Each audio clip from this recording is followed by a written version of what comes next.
So, a little bit about ECPM first, very quick. So the European Christian Political Movement is a European political party.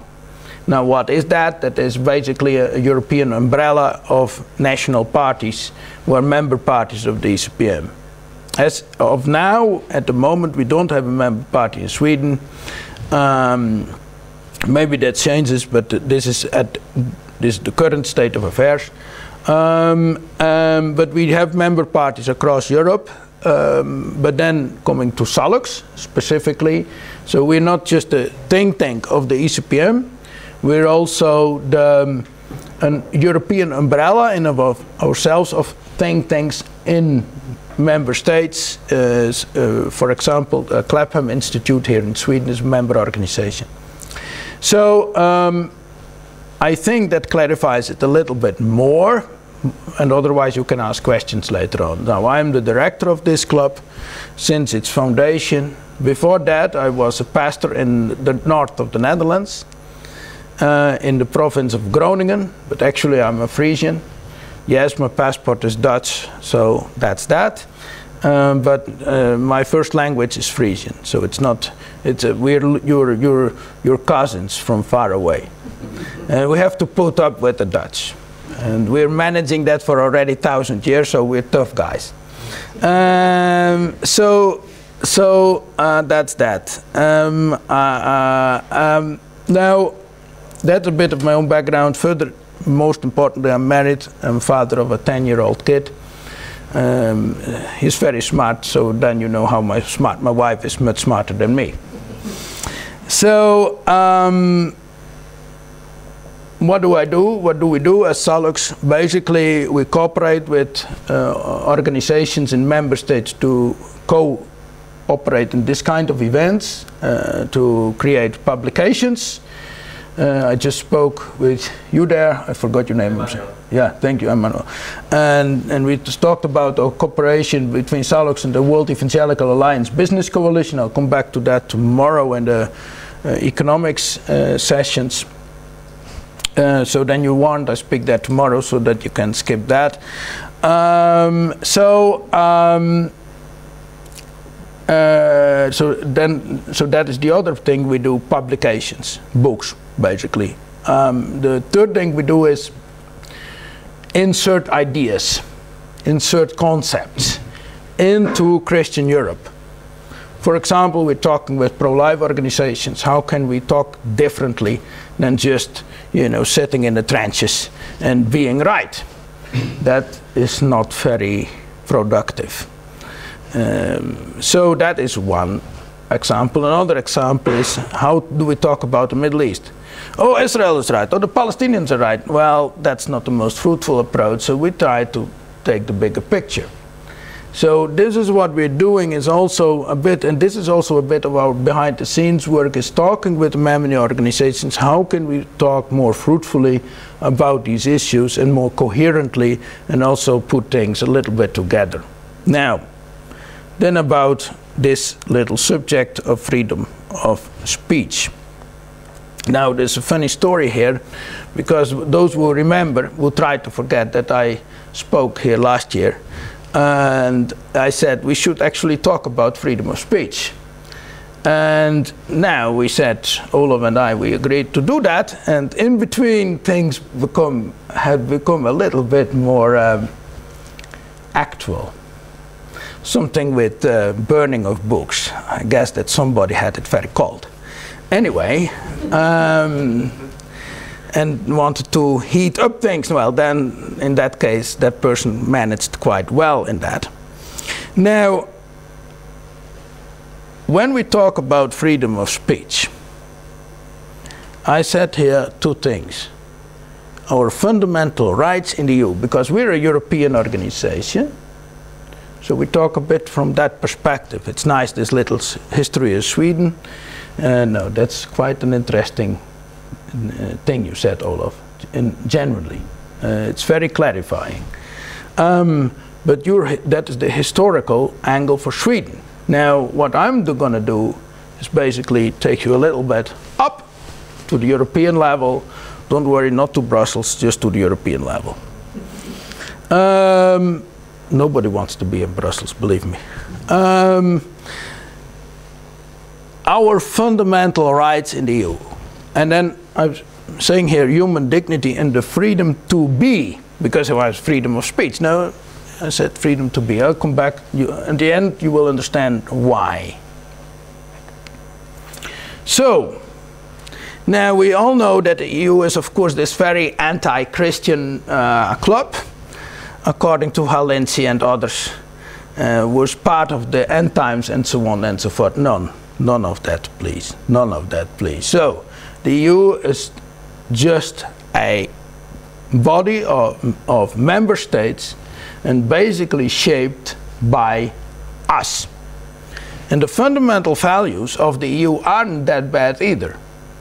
So this is the Charter of Fundamental Rights of the European Union, and first article, and every Christian who should be able to say yes to that one. So this is actually the foundation of the whole legal order of the EU. Human dignity is inviolable, it must be respected and protected. Now, I don't know a Christian who would say no to that. So that's your anti-Christian EU, just that you know. So then, of course, the next question is, what do we make of it? Well, that's a different question. That's on us to give some input there. Now, then, coming specifically to the issues related to freedom of speech. So I made a little selection there because it's like 50 plus articles. Obviously, I'm not going to do that. I'm just focusing on that, what is relevant for this issue. Everyone has the freedom or right to freedom of thought, conscience, and religion. So interestingly, it is put together. This was important. So basically, legally, from a legal perspective, in terms of fundamental rights, the freedom of thought, conscience, and religion are the same, legally spoken. This is important. This is very important. Because if 96% of the people say we agree with equality, basically this is basically implied here, I'll come back to that, but then they also actually agree with the freedom of religion. There is no difference legally between the two. Yeah? But the only thing is probably what they mean is we don't like opinions of Christians. Well, that's all right. You can have that opinion. That's your freedom. That right includes the freedom to change religion or belief, and freedom either alone or in community, very important, with others and in public or in private, to manifest religion or belief in worship, teaching, practice, and observance. So there you have it. Actually, pretty clear, I would say. And interesting again, it's not fundamentally different from the freedom of thought. So it's part of the fundamental freedoms. Another one is very interesting. The right of consensus objection is recognized in accordance with the national laws governing the exercise of this right, but you cannot like erase it. Now, this is a very important point before we move to the actual Article 11.1, and I see that I made a slight typo that it's 11.1. Everyone has the right to freedom of expression. Well, everybody would say, duh. This right shall include the freedom to hold opinions and to receive and impart information and ideas, and this is interesting, without interference by public authority and regardless of frontiers. So, your opinion corridor is hereby declared illegal.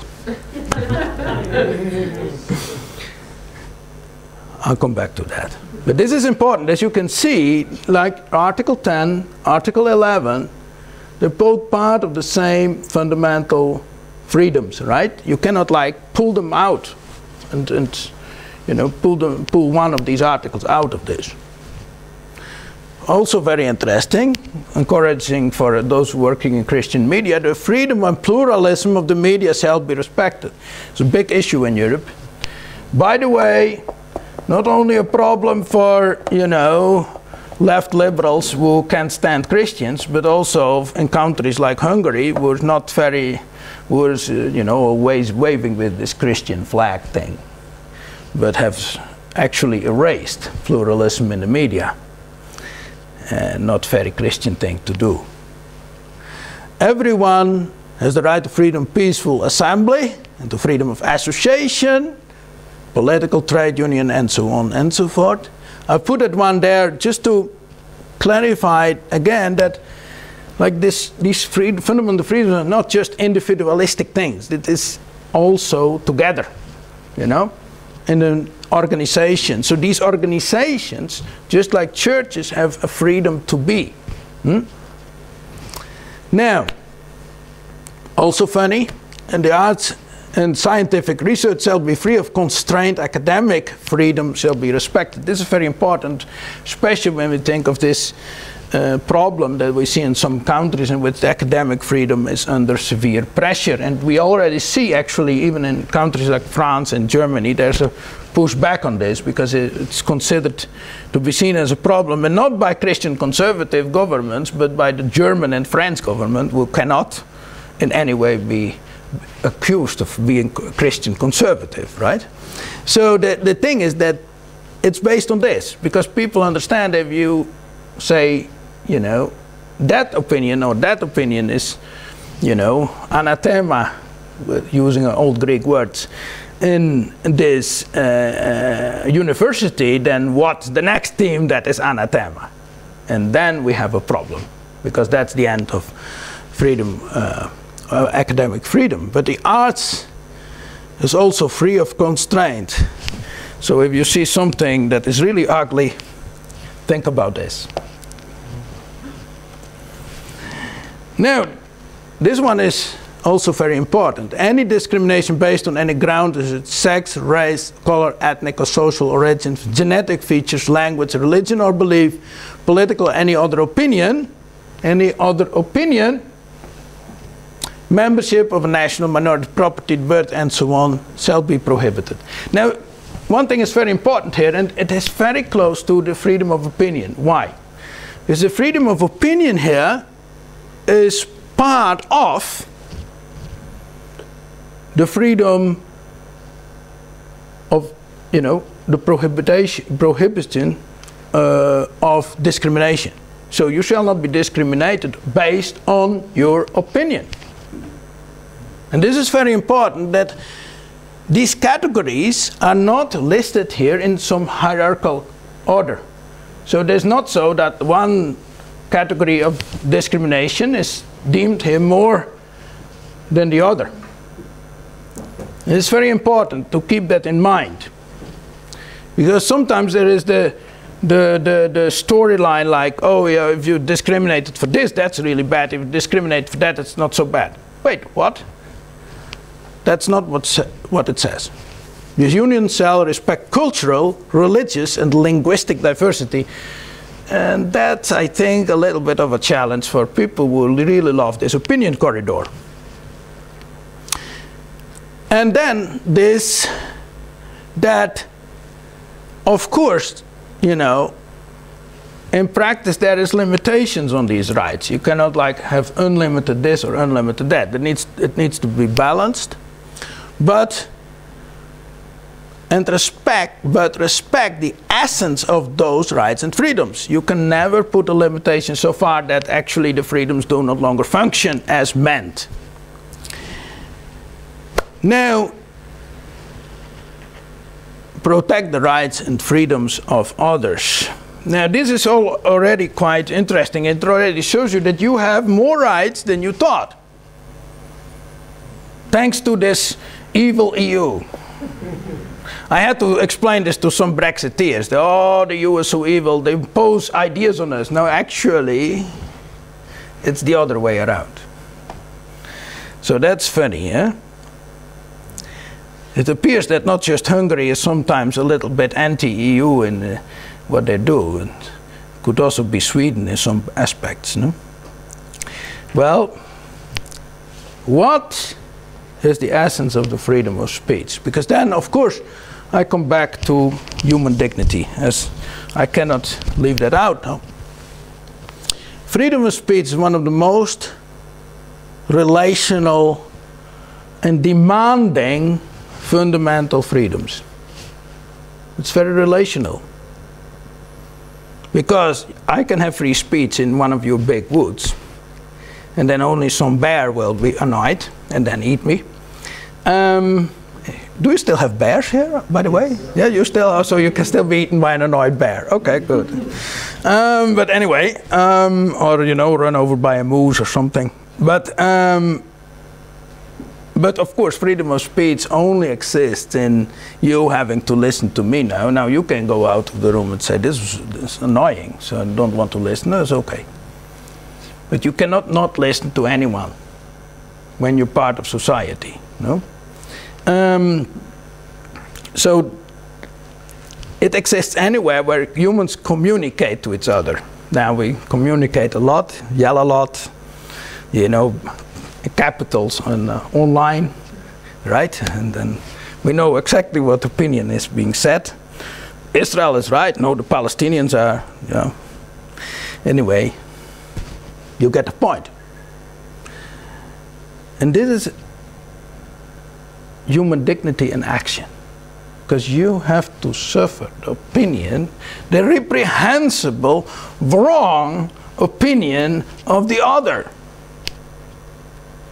And that other person has to suffer your correct, true, absolutely right opinion. Right? Now, always nice always to be right, but anyway, we have always this little joke with Dutch people as Frisians. We can say, yeah, well, we're right. No, you think you're right. No, yeah, look, you're allowed to think you're right, but actually we are. But, I'm just kidding. But you can really rile them up that way, you know. Anyway, just kidding. Sorry. But generally, human dignity in action, because you have to suffer the being of the other. The being of the other. It requires a lot of resilience. Because you have to suffer opinions you absolutely don't like. And the other as well. So that's the good news. Now, there's a limitation to that, and that is why I also put discrimination, Article 21(1), in the mix as well. Because of course there's this balance. At the moment you basically destroy the human dignity of the other,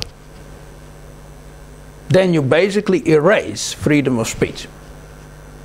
Because you basically say you're not human, then the next step is that that other has no freedom of speech. Now, that's a problem, obviously. Now,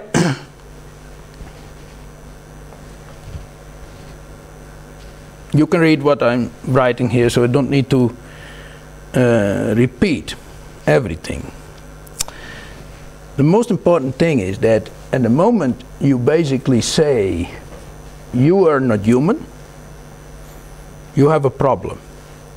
But also, the other way around, at the moment you basically say your opinion has no right to exist here, you basically say you have no place here to be.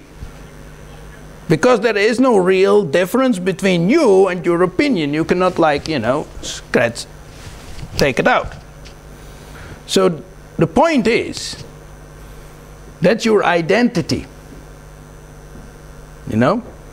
And that cannot be erased. And the one who tries to erase either the humanity or the identity of the other basically went up at the same place. And at the moment we do that, we erase democracy. And at the moment we do that, we have a problem. Now, obviously we all will always, you know, be nice with each other. Well, That would be nice. And there's also this problem that racism and all that exists, sadly. Now, how do we find balance? Now, there is no legislation that can foresee in every aspect of freedom of speech. It's impossible. You know, because people always are very creative in how they communicate. And situations change, debates change. But then the core principles, they need to stand. And that is a never-ending task. That's why it is relational, because it continues to exist between us. However, if you don't have free speech, that should be the first thing, because without it, it is not even possible to protect human dignity and free speech. So you need to have both. Moreover, without free speech, no democracy. Without democracy, no human dignity. Because democracy is also the guarantee of the maintenance of human dignity and practice. Because otherwise we cannot really do it. Then there's a nice principle, but if we don't do it, basically it doesn't exist in reality. That's not very useful. Now, trying to find the right balance. So we need to have clarity on what is and what is not speech that denies human dignity of the other, because that's the essence. That's where it clashes. Now I'm saying here some things, and that doesn't cover everything. So for example, critique on Islam, that one can have, is not the same as denying equal human dignity for Muslims. If I have critique on Hinduism, I'm not saying Hindus should not speak out. Yeah, I can have a critique on atheism, but obviously, you know, atheists will still, you know, yell at me anyway. So the thing is that there is a difference between having critique at an idea and allowing the idea to exist. These are two different things. But here's the problem. At the moment you enter in blasphemy laws, and that will be next, but the thing is that at the moment you come to that point that you basically say, yeah, but look, we cannot have that you hurt another person's feelings. Then you blur the line. Obviously you respect the human dignity, but the moment you don't take the human dignity but hurt feelings, so if it's not like the existential level, right? So there's a difference between the existential level, the right to be, and the expression of your ideas or your opinions. That's not completely the same. At the moment it becomes 100% the same, we have a problem. Because then basically we say, you know, it cannot be so. Basically, on the one hand, it cannot be so that you are forbidden to express your ideas because it's part of your identity. It cannot be the other way around, that you cannot express your ideas because it would hurt the feelings of the other. There's the balance. It's complicated, I know, but there's the balance. And that's very difficult. Because again, it comes down to allow another person to hurt your feelings. And then the other person needs to allow you to hurt his or her feelings. And that is really a challenging thing. The problem with the whole, we should not allow hurt feelings to appear, is that basically it ends freedom of speech. So that's a problem. Now, I don't repeat everything that's there, that's quite obvious. Then I'm coming to the aspect here that's basically here already. Who's deciding this? Who's deciding this? We see that a tendency in which basically preventing hurt feelings determines the extent of freedom of speech. But this is very problematic. And also because then you see it becomes very eclectic. The one group can be hurt in its feelings, but the other group not. And then we have a problem. Because then basically it boils down to who has the power. Those who have power then determine who can be hurt and who cannot. And that's a problem. That's really a problem. That's the whole flip side of the whole woke ideology that basically says if you're a poor minority, your feelings cannot be hurt, but if you're white and old, I'm sorry gentlemen, you're not old but white in any case, then you know, oh, your feelings can be hurt. That's the wrong approach. That's the wrong approach, because then basically it's saying, well, that one group is exempted and the other group is not exempted, but then we have a serious problem. That undermines freedom of speech, and also because it basically says their human dignity is more precious than their human dignity. Now that's wrong. That's wrong, because then we really have a problem. Then we really have a problem, because then equal human dignity does not exist anymore. If it doesn't exist anymore, we have no basis anymore for freedom of speech. And then we have a real problem. So there, the illogical approach of this, you know, not hurting feelings as basis for the limitations to freedom of speech is very, very problematic.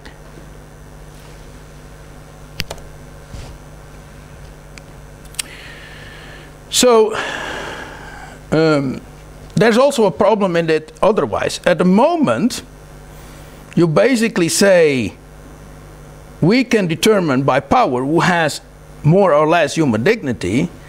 You basically say there is no equal human dignity. But the whole point of rejecting racism, correctly rejecting racism, is that we presuppose equal human dignity.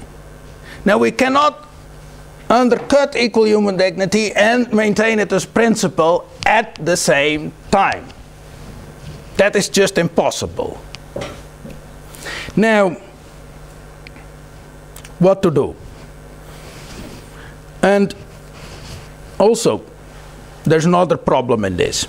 At the moment you basically say we determine the freedom of speech based on other categories than human dignity,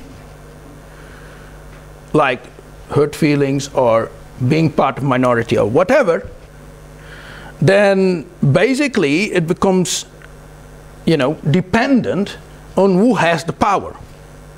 Basically it becomes dependent, freedom of speech becomes dependent on elections. And then basically we have a problem. And again, a big problem, because then it's the elections determine your fundamental rights. But the whole idea of fundamental rights is that it exists regardless of who has power.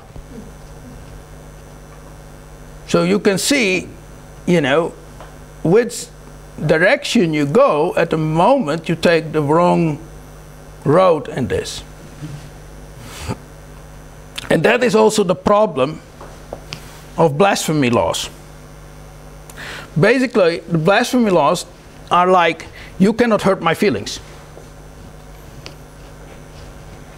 And the same thing otherwise can also be said, cancel culture resembles blasphemy laws. Because it's basically the same principle, you cannot hurt my feelings. No, I will hurt your feelings because I disagree with you, but I accept and respect your existence because you can say things to me that will hurt my feelings. But you have the freedom to say these things. You have the freedom to be, but what you don't have is to say, you're not an equal human being. And what you don't have the freedom to say is, you should not speak out. These two things. Because if we erase either one of them, we have a problem, as I just explained.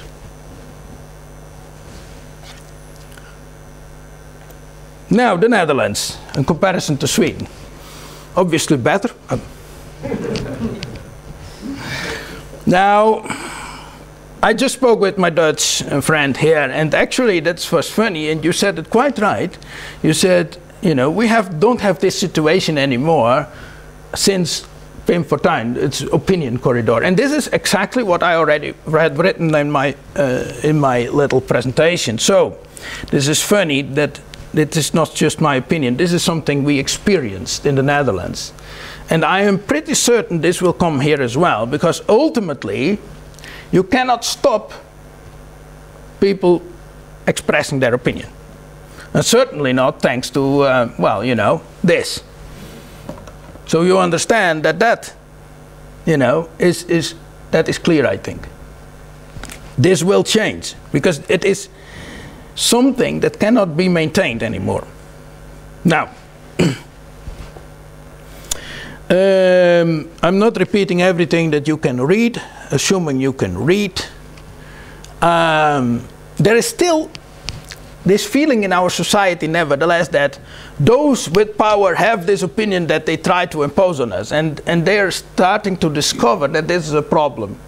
Because we had elections for the provinces, provincial elections in March. We will have again elections in November for the parliament. But then the Farmers' Party won massively.